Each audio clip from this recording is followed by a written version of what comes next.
दीदी गगन के पर्यायवाची शब्द का होला? गगन हाँ, नाव, अंबर, आसमान।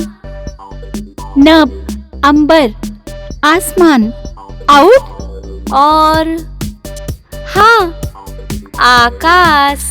आकाश काहे? का भइल? कुछ ना।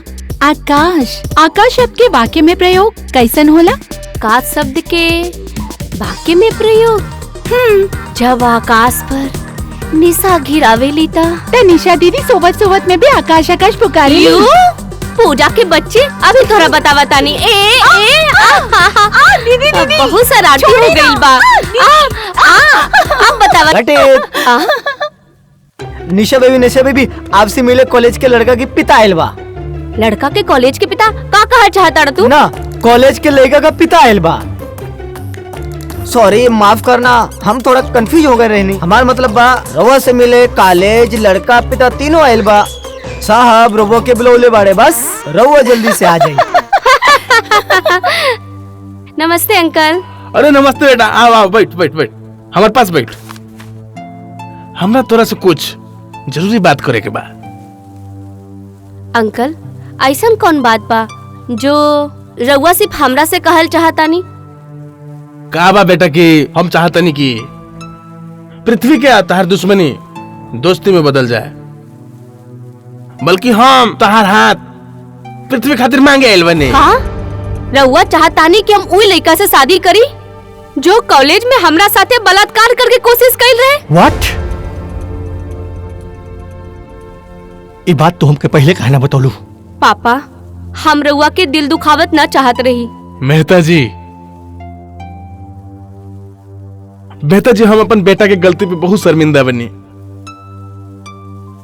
वैसे हमार बेटा और बेटी से बहुत मोहब्बत करेला।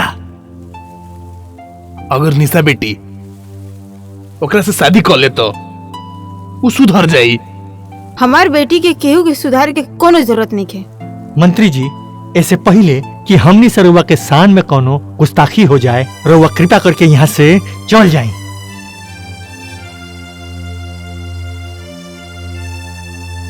मेहता साहब, I am really very sorry Mehta साहब कि हम खामखा रवा लोगन के दिल दुखोनी। सॉरी। अंकल, जाई से पहले हमार एक बात सुनत जाई। राउर आपन लाडला बेटा के करतूत पर पर्दा डाले के बजाय ओकरा समझाई, ओकर बढ़ल गुंडागर्दी पे अंकुश लगाई, वरना उ दिन दूर नहीं खे कि राउर के केहू दिनों आपन जुल्म के सजा काटते कोनो जेल के काल कोठरी में मिली।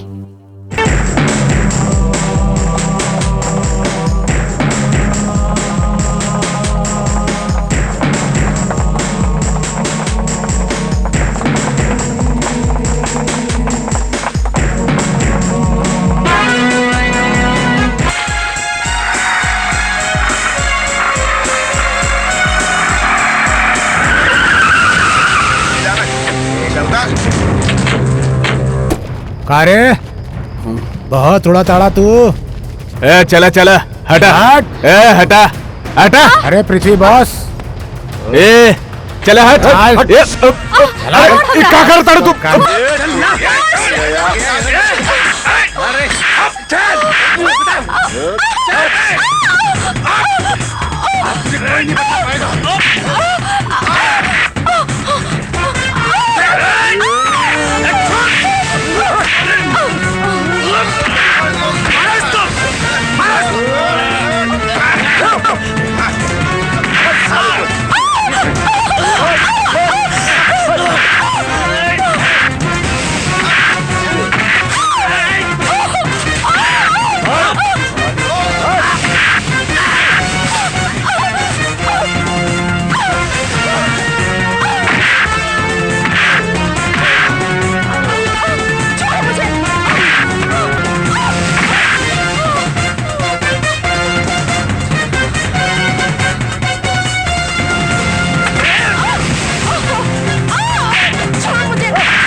स्टॉप दिस नॉनसेंस।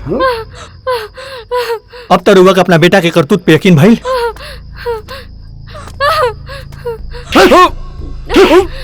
बदतमीज,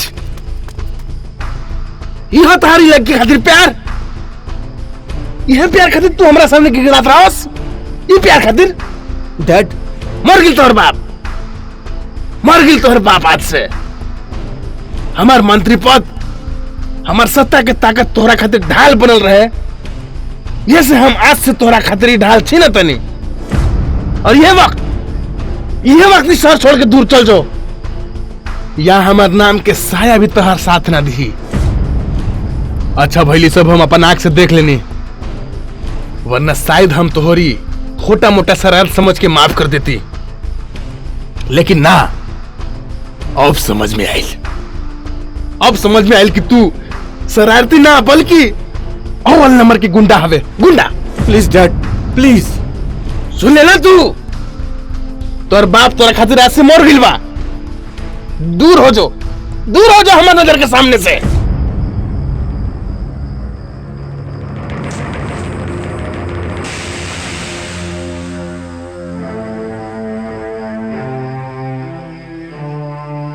बेटी, तू ठीक कहले रहोस कि हमार बेटा गुंडा बन गइल बा, लेकिन अभी गुंडा तू दोनों के कभी परेशान ना करी।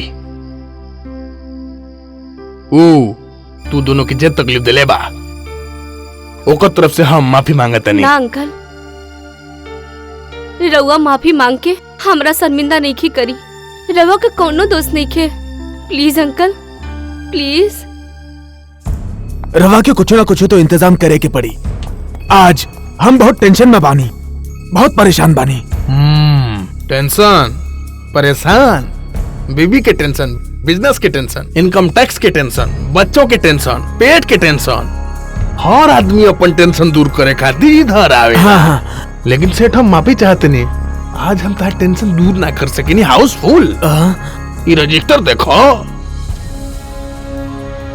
ई लाल निशान, मतलब ये लड़की खाली बा। ये लाल निशान जे बा न, एकर मतलब ये लड़की खाली नहीं खे। आओ आओ आओ आओ आओ बबुआ, आओ आओ, हमार बबुआ आइल बा, हमार रोमियो। अरे का बात बा बबुआ, ई का चेहरा पर तनियो चमक नहीं खे? चेहरा ऐसा लगता जैसे कोई पिक्चर पुराना होएला, ओकरा में पुराना पोस्टर चिपकेला है। का बोल का बताई, बातें कुछ ऐसा बा। अरे भइल का सेठी चली, अब चला जा तू। का भइल बोलो ना। डैडी हमके घर से निकाल देले। वो तो बहुत पहले निकाले जोग रहे। हमार मतलब होकर का मतलब ये कि हमारा सारा खर्चा पानी बंद और हम कहीं शहर छोड़ के बाहर जाके पड़ी। यानी कि जेब खाली। सेठ जी मुबारक हो, तार काम हो गई। मतलब लड़की मिल जाई? अरे लड़की भी मिली, बिस्तर भी मिली, एसी भी मिली। अरे मिनुआ, हमार सोना के मुर्गी रे, हमार हीरा के मुर्गी, आजो। Hi ma'am. अरे हाय मैन नहीं, हाय अंकल बोलो। हमार मतलब हाय सेठ जी बोलो। आज ही तोहर मालिक हमें, तोहार मालिक। जा अपन टेंशन दूर कर लो। खबरदार, मुझे एकरा कोनो दूसरे के हवाले कइला तो। काहे बे, ई का तोर जनाना लगले? बनारसी दल्ला कभी गलत ना कहेला, और वो जो कहेला उहे करेला। अरे खड़े खड़े हमर मुंह का देखता रह, चल निकल। अरे सुना, हमारे एक बात और ध्यान से सुन लो। अगर इस समुंदर के हम मछली, तो हम उस समंदर के हैं मगरमच्छ। आज के बाद एक रस्सी मिलेगी हुई, जेबिया में माल भर के लई हो। चलो जा, लॉलीपॉप खा जा।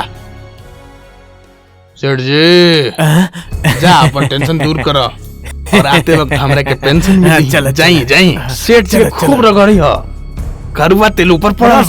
बनारसी उस्ताद। हाय हाय हाय। भड़वे यहाँ का घुसल आवता रहो। अरे बनारसी उस्ताद, अरे बनारसी। अरे अपने बचवा बा, काहे झबरा कुत्ता लेखा हमर पांव चाटत रहो। अरे बनारसी उस्ताद, खबर ही कुछ ऐसा बा उस्ताद।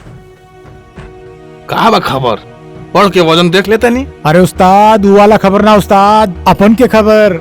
उस्ताद जब से वो पृथ्वी गल बना, हमनी के खाए के भी वांदे हो गल बा उस्ताद। उस्ताद थोड़ा पैसा चाहिए उस्ताद। पैसा हमरा से काहे मांगत रे? जा जूह चौपाटी पे जाए कुछ भीख मांगा। अपन बच्चन के अनाथ करब का हमनी के काम धंधा करे के बंदोबस्त करी ना उस्ताद। उस्ताद अगर चाही तो हमनी के एहिजा झाड़ू खातिर रख लेना उस्ताद। तू बहुत ड्रामा करेले तू। कुछ सोचा तने सोचो उस्ताद सोचो। अरे हाँ, तू कॉलेज में हीरोइन बेचे के काम करबे। अरे तू हमनी के लिस्ट तो दी उस्ताद, कवन कवन हीरोइन बेचे का बा। टॉप से टॉप हीरोइन के वाट लगा दे हम। अरे गधा के बच्चा, वो फिल्म वाली हीरोइन ना, हीरोइन वो ड्रग जे वो नशा होला वो। अरे बेच दे उस्ताद बेच दे, अब ही बेच के आई। यार बाप अभी कॉलेज खोल रखे बा का? अरे सुबह जाके जब कॉलेज खुली तब बेच के आई है। और सुना, ये कॉलेजवा में बहुत खूबसूरत लड़की होले ना।